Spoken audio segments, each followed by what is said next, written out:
Hello Internet! Welcome to Rec Sport Education. I am your host Ryan Shanahan, back in the flesh in an unnecessary vest and tie?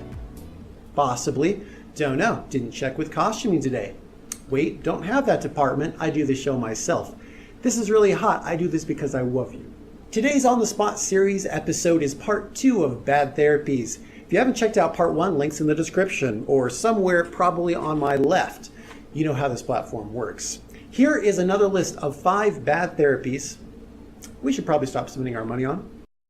Number 1, Applied Kinesiology. Getting shoulder deep in garbage right away in this episode, Applied Kinesiology, or AK, is of particular interest to this channel since it sounds similar to kinesiology, the study of movement, a well-respected biomechanical science, which yours truly has studied in college. Frankly, we love the movement sciences here on Rec Sport. It's one of our favorite subjects, and to have it often confused with pseudoscience like applied kinesiology is frustrating. So what is applied kinesiology? It was first introduced by a man named George Goodhart in 1964. The practice centers around the idea that every bodily dysfunction is accompanied by a specific muscle weakness. So, through a system of muscle testing, you can diagnose any disease. Honestly, I think this is why mankind isn't more advanced than it is today. Who honestly keeps falling for this nonsense? AK is practiced by people in a variety of vocations, particularly by chiropractors, no surprise there, massage therapists, naturopaths, some dentists, and bogus nutritionists. Multi-level distributors are also in that list. That right there should tell you everything you need to know about AK as a therapy. Unfortunately, we have only scratched the surface of this snake oil. Scientists have made the statement that AK is so far removed from scientific reality that it makes testing sound like a waste of time. However, many controlled studies have been done, mainly because there are so many people who keep getting duped by it. In one study, several practitioners of AK were asked to diagnose the same patients. Each assessment was, quote, wildly different from the others, end quote. AK practitioners have been asked to assess the nutrient deficiencies in several patients, a common practice among AK practitioners.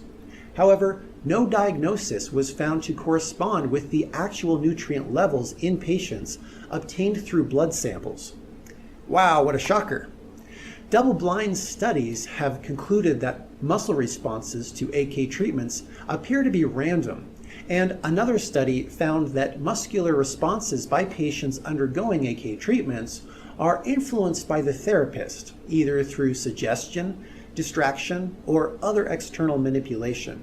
Still, other studies take things further and have shown that there is no significant difference in prescribed treatments and that of placebos, and that even supposedly highly skilled practitioners of AK are unable to identify substances that are known to be harmful to a patient versus an inert saline solution using AK methods. The bottom line is, don't waste your time on this treatment, and certainly don't spend your money on it. In fact, I would suggest, along with many others who are actually certified medical professionals, if you encounter someone who uses AK methods in their practice, go find someone else entirely. Number 2, acupuncture. Oh, I've been gearing up for this one. Acupuncture is one of a list of alternative therapies under the umbrella of TCM, or traditional Chinese medicine. The practice is ancient, but the theory behind it swings from the belief it can treat all diseases to the belief it simply reduces pain. The practice has been reported by practitioners to be useful in treating everything from chronic pain, acute injury-related pain, gastrointestinal problems, cardiovascular conditions, urinary problems, muscle and nerve conditions, and behavioral problems such as dependency and addiction. To that I say, refer back to my earlier video on how to tell if your alternative therapy is garbage. But what does science say? Controlled studies have found that treatments using acupuncture were no more effective than placebo. In 1990, 3 Dutch epidemiologists analyzed 51 controlled studies of acupuncture for chronic pain and reported that, quote, the quality of even the better studies are mediocre. Researchers tested the claim that acupuncture can help with addiction of many kinds and concluded that its use is not supported by sound clinical research.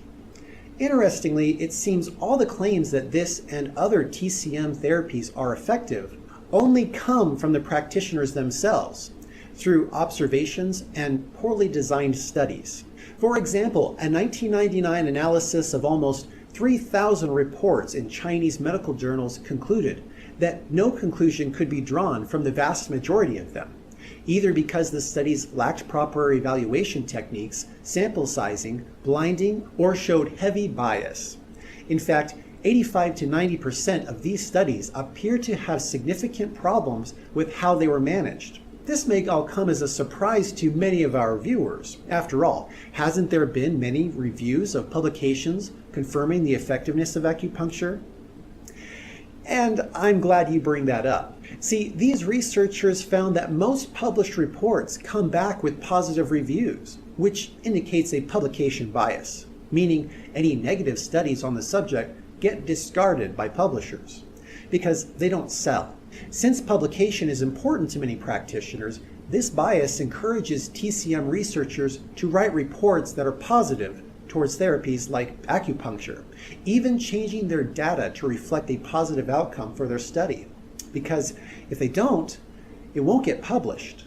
Still not convinced? Most researchers looking into the viability of acupuncture and other TCM therapies have found that many claims, such as pain relief, can be duplicated with many other kinds of stimulation, and is often a product of hyperstimulating other parts of the body around nerve clusters to redirect attention.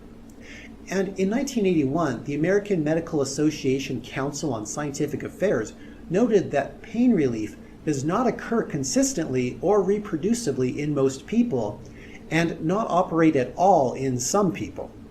But how can that be, you say? We here are willing to wager you or someone you know has undergone this treatment and will swear acupuncture helped. And we don't discount that experience. If it helped, and there's really nothing more to be said about it than that. Except there is. You see, some really clever people came up with a fake acupuncture needle that appears to pierce the skin but actually does nothing. When tested in blind studies, no subjects were able to tell the difference between the fake needle and the real thing. What's even more fascinating is that studies testing the viability of acupuncture using real needles and a control with fake needles found similar results. No statistical significance was observed between the two groups to separate subject experience. In fact, it is said by one doctor, Harriet Hall, acupuncture studies have shown that it makes no difference where you put the needles, or whether you use a needle or just pretend to use a needle, as long as the subject believes you are using them. Most of the hype around acupuncture in the West came from sensational reports from celebrities and dignitaries visiting China in the 1970s. This encouraged mass marketing at a time when regulations were less stringent. The therapists from other modalities were encouraged to get training for acupuncture to increase the offerings of their practice, especially among chiropractors, something we'll get to a little more later on. Now, so far this has been fun. We enjoy debunking belief systems on Rec Sport Education. If it also helps you save time and money by keeping you from quacks and snake oil, added bonus. But I should point out there are some dangers too. Acupuncture isn't at all some alternative therapy you can just try and not be at risk to some degree. Reports show improperly performed acupuncture can cause local hematoma from punctured blood vessels, punctured lung, convulsions, local infections, hepatitis B, bacterial endocarditis, contact dermatitis, and nerve damage.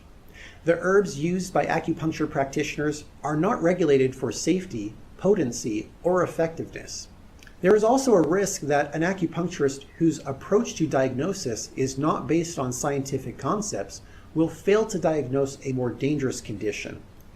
There have also been plenty of cases of forgotten needles, and in some cases, rather than relieve any pain, pain is increased. The National Council Against Health Fraud has made multiple statements condemning acupuncture as a viable medical option. Still want to give it a try? Multiple and repeated studies were done in the early 2000s testing the diagnostic abilities of well-trained TCM practitioners with over 5 years of experience. The tests showed that diagnostic abilities using traditional Chinese medicine and acupuncture treatments ranged significantly among practitioners' diagnosis, and treatments were even more widely different.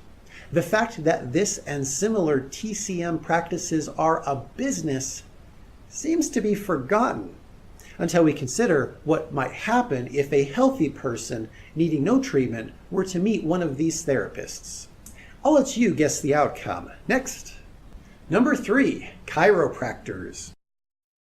Now, I know what you're going to say, and I'm going to say my part anyway because it's my show. So just in case you happen to be a sensitive snowflake, here's your trigger warning. Chiropractics was founded by D.D. Palmer in 1895. Palmer, who started with magnetic healing therapies, a practice long debunked, and claimed to have healed a deaf man with a back adjustment, a claim never substantiated and has its retractors, a claim that has never been repeated by other practitioners, also stated that he held no diploma from schooling, but from heaven, and thought of making the practice a religion rather than deal with the issue of practicing medicine without a license, let alone medical training. Palmer's son, B.J. Palmer, stated their chiropractic school was founded on a business, not a professional basis. We manufacture chiropractors, he said. We teach them the idea and then we show them how to sell it. Many chiropractors seek to boost their marketability by appeal to the vast market of alternative therapies, continually supported by uneducated and gullible masses, and by including alternative treatments to their practice. For example, they might advertise the addition of reflexology, aromatherapy, crystal therapy, Chinese cupping, applied kinesiology, homeopathic medicine, Rolfing, and acupuncture. This is interesting not just because these are all treatments I've spoken on in this and other episodes as problematic, but if chiropractic worked, why would you need any additional treatments? And why these many alternative therapies specifically that all have dubious histories, known by modern medicine as nonsense? Traditional chiropractors even acknowledge this and believe all disease can be resolved by proper alignment of the spine, and have thus been among the loudest critics of medical vaccines and water fluoridation. The use of these goes against their philosophy. These and numerous other instances, unsubstantiated claims, dubious business practices, and unscientifically supported publications have without a doubt been the primary cause of so much controversy over this practice, a controversy that has been ongoing for 120 years. It's important to point out that many advancements in medicine and science have often been met with great resistance. So we should be cautious when talking about an alternative method of care that seems to have helped many people. In a publication produced by the Agency for Healthcare Policy and Research, it is stated, manipulation of the spine is useful for controlling symptoms while awaiting the spontaneous recovery that occurs within months in most patients with low back problems. This and other research support the fact that chiropractic care can be useful in relieving some of the pain associated with common low back issues during recovery. But the statement by the AHCPR is careful to note that these low back issues often go away on their own without any treatment. This is a well-known action of the spine and is covered in one of our other episodes in Principles of Kinesiology, all about the spine. Basically, we know the spine is very resilient. So long as proper rest is given, the spine will recover from most aggravation and overuse-induced pain issues in a short amount of time. It should also be pointed out that the studies of the AHCPR and others regarding low back manipulation for pain were carried out by doctors and physical therapists whose methods are often different than traditional chiropractics. It's also notable that these manipulations don't necessarily aid in the healing process.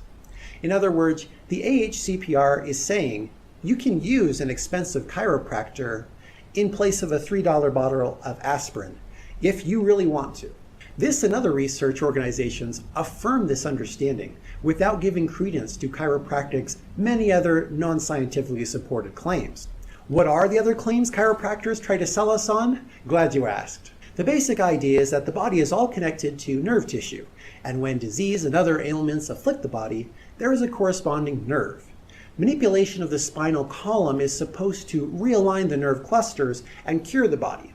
Those who follow this ideology often encourage what can only be regarded as the most unreasonable and misguided recommendation ever by a would-be healthcare provider: preventative treatment by having patients come in for adjustments on a regular basis, especially in the United States, even when no correction is needed. Scratch that last part. It is reasonable from a business standpoint. And for those of you who think that unmitigated manipulation of your spine is somehow a-okay, well, good luck with that. An article published in The Guardian reports that over 500 cases have been documented where a patient has suffered a stroke after getting his or her neck manipulated, and many have died subsequently. Forceful rotation of the neck to one side may overstretch an artery that runs along the spine. If that happens, the vessel can dissect, resulting in a blockage of blood flow to the brain, i.e., a stroke. Neurosurgeons were quoted in a recent paper stating chiropractic manipulation of the cervical spine can produce dissections of the cranial and cervical segments of the vertebral and carotid arteries. Given the popularity of chiropractic treatment, the incidence of this phenomenon is most likely underreported. These arterial injuries can be severe, producing adverse neurological issues and even death, including 31% of patients in this series, end quote. 31%! A 2009 chiropractic spinal manipulation review for infant colic stated some chiropractors claim that the spinal manipulation is an effective treatment for infant colic, but the evidence fails to demonstrate the effectiveness of this treatment. It is concluded that the above claim is not based on convincing data from rigorous clinical trials. Now, there are, of course, those who would point out that though there may be evidence for some problems with chiropractors, there are a whole lot more problems with other medical practices. Big Pharma and Western medicine, they're the real issue. To which I say, really? That's your argument? As if because the validation of traditional science-based medicine is questionable, chiropractics should get a free pass. But you know what? It's fine. Let's look at the comparison. A study of California disciplinary statistics between 1997 and 2000 reported 4.5 disciplinary actions per 1,000 chiropractors per year. This is more than twice Western medicine, compared to 2.27 for medical doctors. And the incident rate for fraud was 9 times greater among chiropractors than among medical doctors, according to a 2006 Gallup poll. That poll also found similar results in previous years, indicating the trend shows no sign of improvement. When people were asked how they would rate the honesty and ethical standards of people in these fields, chiropractors compared unfavorably with mainstream medicine. It rated dead last among healthcare professionals, while 84% of respondents considered nurses' ethics very high or high. Only 36% felt that way about chiropractors. Other healthcare professionals ranged from 62% for dentists, 69% for other medical doctors, 71% for veterinarians, and 73% for pharmacists. You know, this is even more amazing when you consider the high trust factor in vets, who more often than not kill their patients as a standard practice, is still 35% more preferred than a chiropractor. The bottom line, traditional chiropractics is a scam, medical quackery, period. I'm not going to mix words about it. However, many chiropractors know this, and there is a movement for reform. There are good practices and methods that can help people, and the more educated members of this profession have sought additional outside training to begin making a respectable reform in the community. There are also those on the other side, trying to get legislative approval to have chiropractics recognized as primary care providers. All you voters out there, please make an informed decision about this. Number 4, Rolfing. Rolfing was founded by Dr. Ida Rolf in the 1930s.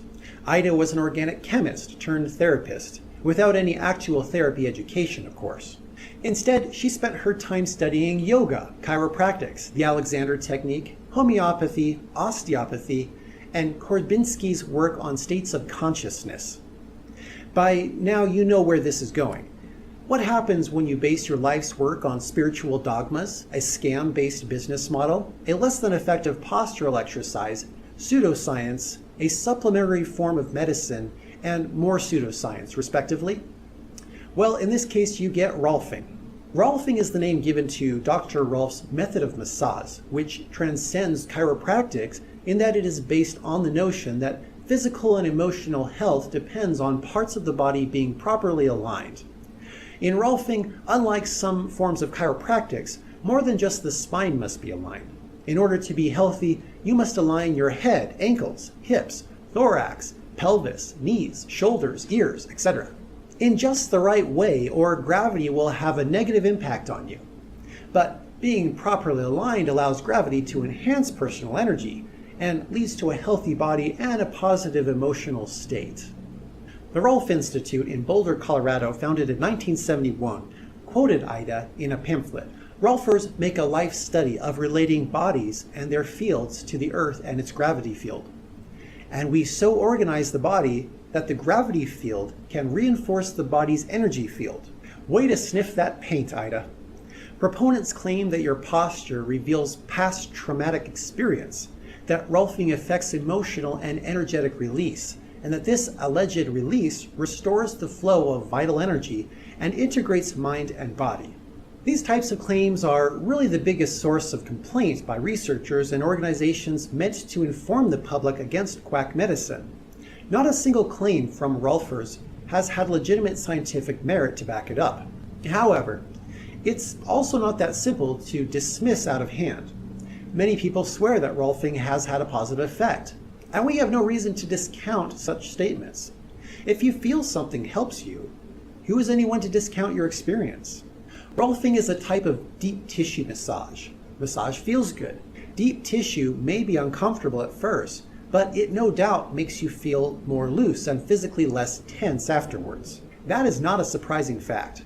But just because something makes you feel good for a time doesn't mean it's good medicine or that it's doing what it claims to. The placebo effect proves this. We are also aware that you can achieve the same effect through many other less expensive means. Rolfers use several methods of myofascial massage that are similar, if not the same, as those used by physical therapists, sports medicine, and sports massage therapists. The major difference between these and Rolfers is that real therapists don't randomly poke around your body for metaphysical energy that might be linked to some undefined emotional trauma that is also affecting your gravity field. Real therapists consider their work effective when they don't see you again. Rolfers feel you must undergo their complete series before you can really experience the benefits. This can take several months or years to complete, at a cost of thousands of dollars. Rolfers have an arbitrarily set standard of appointments, with a routine practice of moving from one section of the body to the next each session, with little to no adaptability for the needs of individual patients, where a physical therapist will evaluate each patient and work on the body according to each person's unique needs, and set no standard time frame for when the work is completed. Often, this is up to the patient and his or her goals. The physical therapist will help the patient understand from those goals what can likely be accomplished in a given amount of time, based on well-researched understanding of how the body works and experience. Rolfers expect you to come back again and again for regular maintenance, like chiropractors. But real therapists want to get you well in the fewest number of sessions possible and hope to never see you again. Rolfers, on the other hand, have one overarching unproven therapy that says this one thing is all I need to treat in order to cure your pains. Alternative medicine is called such because it is not medicine. We don't have alternative math or alternative science. Likewise, anything branded as alternative should give us all pause. Rolfing is an alternative to other therapies, but being alternative doesn't necessarily mean better. If anything, history has proven one fact above all others. If it's alternative, it may cost more either in the short or long term. Of course, there isn't always a monetary cost either. It can cost you time. And there's also the intellectual cost. Alternative medicine and therapies hold us all back by perpetuating unsubstantiated and unscientific nonsense to the general public as fact. That can be very damaging, and we know it has cost human lives. Number 5, homeopathic medicine. Homeopathic principles were founded in the late 1700s by Samuel Hahnemann. Hahnemann declared that diseases represent a disturbance in the body and only a small stimulus is needed to begin the healing process. He also claimed that chronic diseases were manifestations of a kind of evil spirit. He used enormous dilutions and theorized that the smaller the dose, the more powerful the effect, a notion commonly referred to as the law of infinitesimals. Honestly, not so surprising for 18th century thinking, but very much in contrast to what modern science has proven today. Homeopathy caught on during the late 1800s because its practice was far less dangerous than the medicine of the time. But most schools shut down in the early 20th century as science and medicine improved and surpassed what this alternative could do. Many homeopaths will prescribe a diluted solution as medicine based on what's called a person's constitutional type, which suggests that certain substances will have a positive response in a person to a variety of ailments. Determining your constitutional type is based on a series of arbitrary physical traits and even more arbitrary temperaments, a process that suspiciously resembles astrology and a personality test you might find on Facebook. But you know what it doesn't resemble? A rational basis for diagnosis and treatment. Since many homeopathic remedies contain no detectable amounts of active ingredients, it's impossible to test whether they contain what their labels say. Unlike most potent drugs, they have not been proven effective against disease by double-blind clinical testing. In fact, the vast majority of homeopathic products have never even been tested at all. Public health doctors at the Lambeth, Southwark, and Lewisham Health Authority reviewed the published scientific literature as part of a general move towards evidence-based treatments and concluded that many of the published studies were methodologically flawed and that recent research contained no convincing evidence that homeopathy offered clinical benefit. In 2007, a review team concluded that homeopathic provings have been so poorly designed that the data that they generate is not trustworthy. And in 2015, the Australian government's National Health and Research Council produced a 40-page report which concluded that homeopathic treatment is worthless. After surveying the scientific literature, the authors said, based on all the evidence considered, there were no health conditions for which there was reliable evidence that homeopathy was effective. For the better part of a decade during the 1980s, the FDA took multiple actions against homeopathic business for various unsubstantiated claims, illegal advertising, and making false statements to the public regarding treatment for serious illness, including heart disease, kidney disorders, and cancer. As if we don't need any more evidence to stop using and even fight against the use of this type of quack-based medicine. One of the reasons it remains so active in our culture today stems first from the 1938 Federal Food, Drug, and Cosmetic Act, which was pushed through Congress at the time by a homeopathic physician, Royal Samuel Copeland, who was also a senator. And second, because the FDA has never held homeopathic products to the same standards as other drugs, largely because the drugs themselves, in fact, don't do anything. In the first instance, we should question the merit of the senator. Were his intentions pure in pushing the 1938 legislation? What we know for certain is he was first a politician, and second, he had a financial interest in getting his products higher status as a drug. Also, we can't really blame the FDA. Regulating hundreds of homeopathic products that are known to have zero effect beyond the placebo and have no detectable amounts of any active ingredients that have been diluted so much that it is mathematically improbable that the product even has a single molecule of treatment substance in them is beyond the jurisdiction of a government agency that has far better things to do with its taxpayer-funded time. It's up to the consumer to stop being stupid. When we consider any treatment, we should consider carefully the 3 Ds of quackery. They include dubious or implausible claims, distracting or time-consuming and costly, and dangerous. PainScience.com reports, natural is not always good and often isn't even safe. By definition, anything that has any effect can also have too much of an effect or a negative effect. And some treatments are inherently hazardous. So now that we're all a little more educated, I hope you'll be safe out there. If you enjoyed this episode of Rexport Education, please leave a like and subscribe, and I'd love to hear your comments about this below. In the meantime, I've been Ryan Shanahan signing off, wishing you stay healthy.